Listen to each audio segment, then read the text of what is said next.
The application we're going to present now is a typical component used in a watch mechanism. Machining this component is again a real challenge, but this time not for its geometry or for its dimensions. There is a different reason. Can you tell me what that is? You're right, Caroline. It's not the part itself which are challenging us. It's the cutting condition. But let's have a deeper look in the video. The best practice is to stack the material and clamp it with a special tooling, as we can see in the video. If we have a closer look at the workpiece information, you will easily understand that there is no big challenge for our new CutX machine. Let's come back to the real challenge of this part.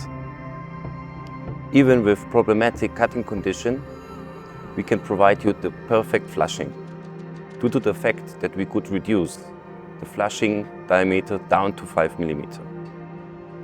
Thanks to the 3D printed head, we could also improve the flushing channels.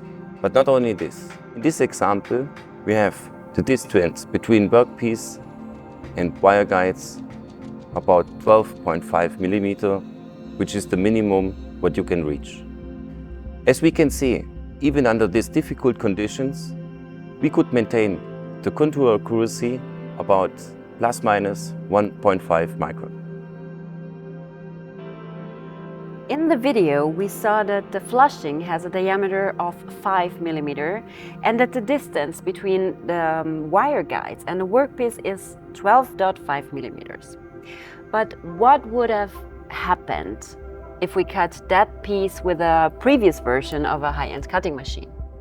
We would not have the same accuracy, because in the previous generation we had a flushing diameter about 10 mm, and also the distance between wire guide and workpiece was 2 times more, so we talk here about 30 mm. Thanks to the 3D printing technology, we were able to reduce all these values to the minimum.